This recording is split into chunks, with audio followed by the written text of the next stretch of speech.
اپنی نسلوں کی حفاظت کریں، ان کے ہاتھوں سے جو ہے وہ ناول چھینیں، اور ان کے ہاتھوں سے جو ہے وہ اس طرح کی مخرب اخلاق سیڈیز چھین لیں، اور ان کے ہاتھوں میں اللہ کا قرآن دیں اور رسول کریم علیہ السلام کی احادیث تھمائیں،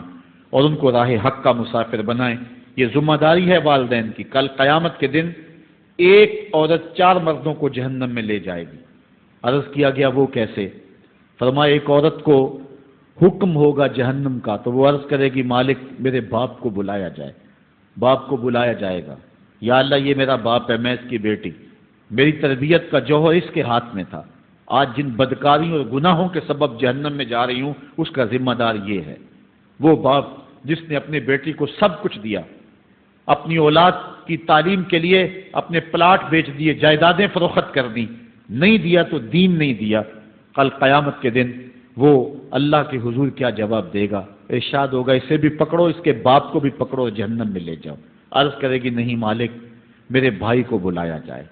بھائی کو بلایا جائے گا، مالک یہ میرا بھائی ہے، میں اس کی غیرت تھی، میں جن راہوں پہ چل کر کے تیرے عتاب اور تیرے قہر و غضب کی حقدار بنی اس کا ذمہ دار یہ ہے، اگر یہ مجھے روکتا، اپنی آبرو کی حفاظت کرتا، اپنی ناموس کا پہرا دیتا تو میں ان راستوں کی مسافر کیسے بنتی؟ میری خرابی کا ذمہ دار یہ ہے۔ اب وہ بھائی کیا جواب دے گا جو چوکوں اور موڑوں پہ کھڑا ہو کے آنے اور جانے والی بہنوں اور بیٹیوں کو دیکھتا ہے اور یہ سمجھتا ہے کہ میری بہنیں اور میری بیٹیاں گھر میں محفوظ ہیں؟ وہ قیامت کے دن کیا جواب دے گا؟ ارشاد ہوگا اسے بھی پکڑو، اس کے باپ کو بھی پکڑو، بھائی کو بھی پکڑو، جہنم میں لے جاؤ۔ عرض کرے گی نہیں مالک میرے شوہر کو بھی بلایا جائے، بلایا جائے گا، مالک یہ میرا شوہر ہے اور میں اس کی بیوی، میری تربیت کا جوہر ماں باپ کے بعد اس کے ہاتھ میں تھا،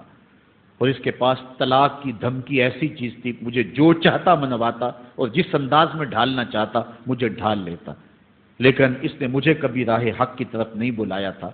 وہ شوہر کیا جواب دے گا جو خود اپنے دوستوں کو چائے پہ بلا کے اور اپنی بیوی کو سامنے برہنہ منہ بٹھا کے بعد میں اس کے حسن کی داد مانگتا ہو، بتاؤ بھابی کیسی ہے؟ تو وہ کیا جواب دے گا قیامت کے دن؟ ارشاد ہوگا اس کو بھی پکڑو، اس کے باپ کو بھی، اس کے شوہر کو بھی اور اس کے بھائی کو بھی جہنم میں لے جاؤ۔ عرض کرے گی نہیں مالک میرے بیٹے کو بھی بلایا جائے، بیٹے کو بلایا جائے گا، مالک یہ میرا بیٹا ہے، میں اس کی ماں ہوں، میرے سینے میں اس کے لیے تڑپتی ہوئی ممتا تو نے رکھی تھی، یہ روٹھ جاتا تو زندگی اجاڑ ہو جاتی، جو بھی چاہتا ضد کر کے منوا لیتا، مجھے کسی کے گھر کے برتن بھی مانجنے پڑے تو میں نے اس سے بھی گریز نہیں کیا، اس کی ہر فرمائش کو پورا کیا، اپنا زیور بیچ کے اس کی تعلیم مکمل کروائی۔ اگر یہ ضد کرتا کہ امی آپ نماز نہیں پڑھتی، میں آپ کے ہاتھ کا کھانا نہیں کھاؤں گا، امی آپ یہ عمل کیوں کرتی ہیں، یہ شریعت میں جائز نہیں ہے، تو میں جو ہے وہ کھانا نہیں کھاؤں گا، تو کیا میری ممتا مجبور نہ ہو جاتی؟ اس نے ساری زندگی کیا مجھے اس کے بارے میں کوئی کہا تھا، نیکی کی طرف بلایا تھا، بدی سے روکا تھا؟ جس بیٹے نے اپنی ماں سے ہر ضد پوری کروائی ہو